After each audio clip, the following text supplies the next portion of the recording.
Nada go merere te lawa, go ngai tabua. Ando talita kana vararonga na Radio Fiji 1 nando maiviti. Radio Fiji 1 nando maiviti. In this bulletin, boat mishap claims a man's life. China slams Bulletin over COVID-19 comments. And Watuanga informal settlers to move. From the studios of FBC Suva, Ateda Lendua. A fisherman is dead and 3 others in hospital after their fishing boat collided with an inter-island ferry off the Nambowalu waters in Vunolevu this morning. Police received a call from one of the ferry passengers early this morning informing them of a collision which happened about 5 kilometers away from the Nambowalu jetty. The fishing boat was totally wrecked. All 4 men went overboard.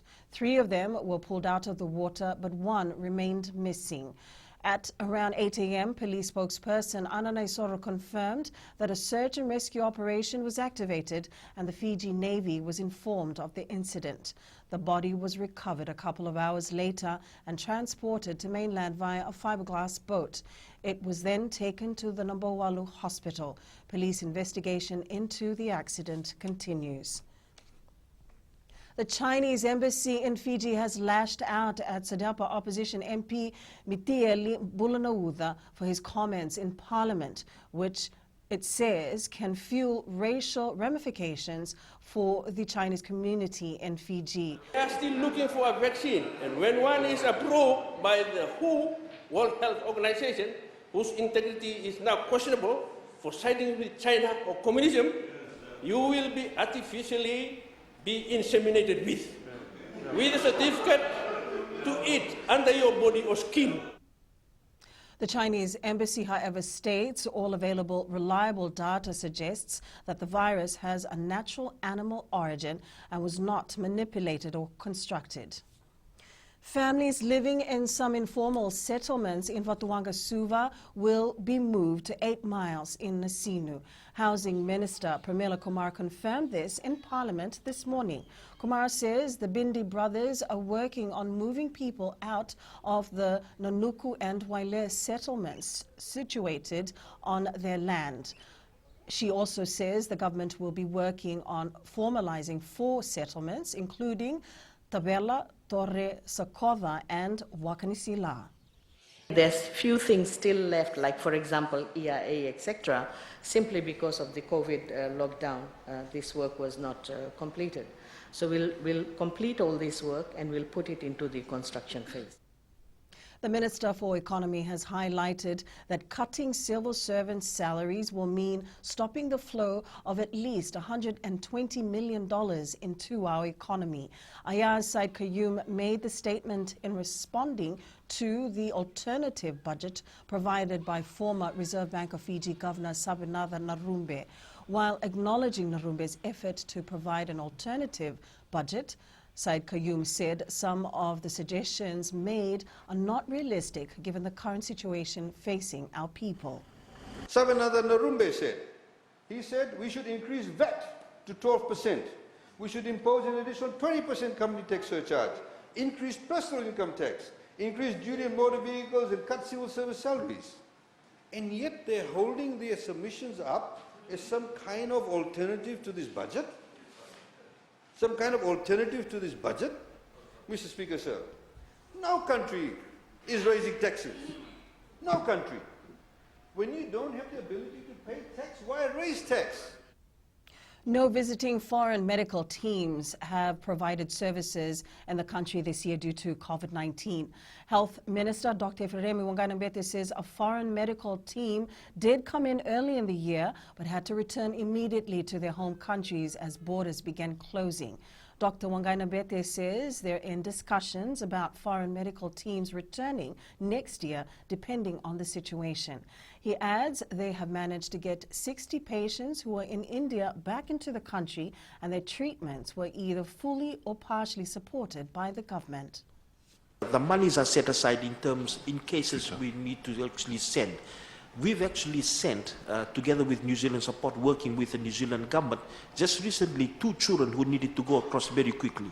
One needed a a heart operation, and one needed a big vessel operation on his chest.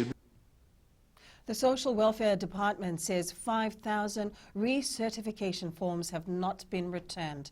Director Rupeni Fatiaki says they distributed 66,000 forms and only 61,000 forms were completed and returned to the department for processing.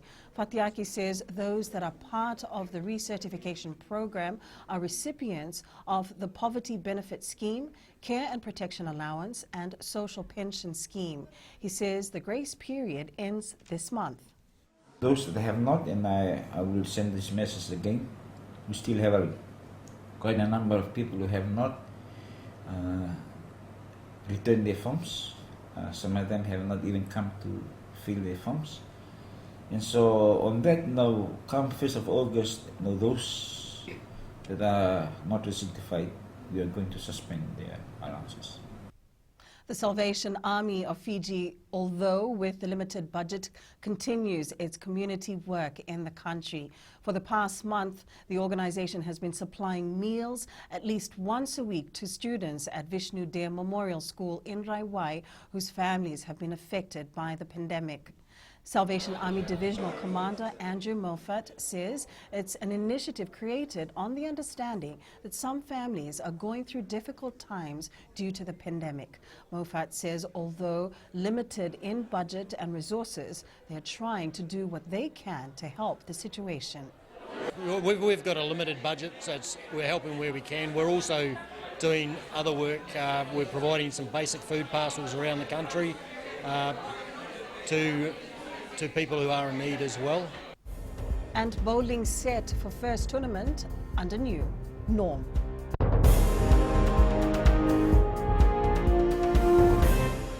Bulletin FM number 2 NSR. Bulletin FM number 2 NSR.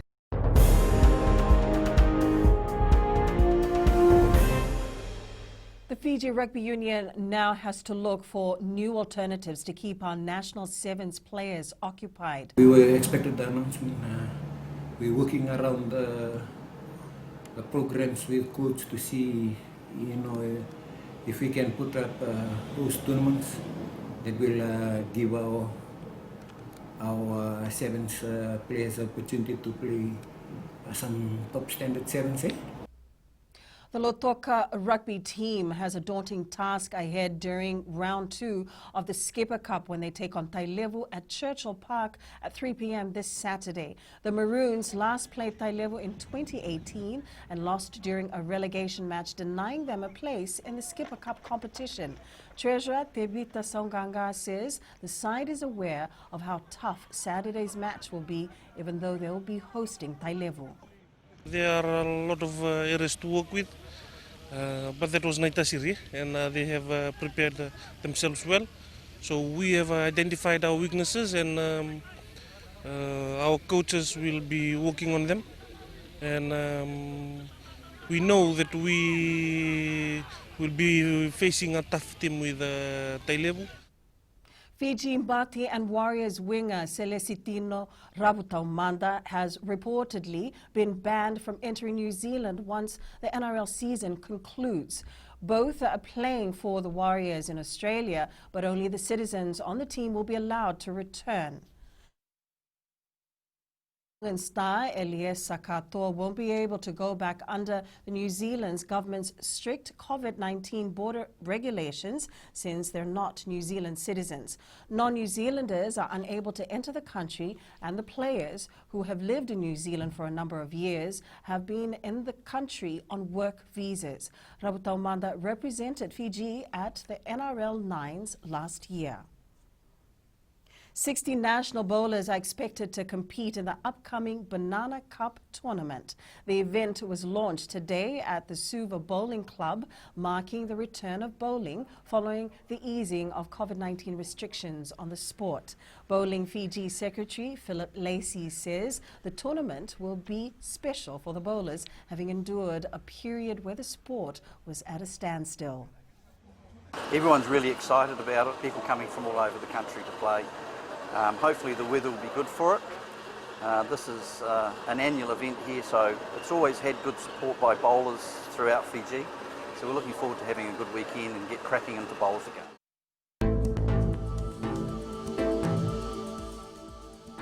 A high-pressure system to the south of Fiji directs a fresh to strong southeasterly wind over the country, and the fine and cool weather will continue. And that's your FBC News now. Join us again at 7 p.m. for our major bulletin. In times of crisis, you need news you can trust. Get the facts from verified news sources like FBC's TV, radio and digital news. fbcnews.com.fj, keeping Fijians connected with the truth. Enjoy your lunch.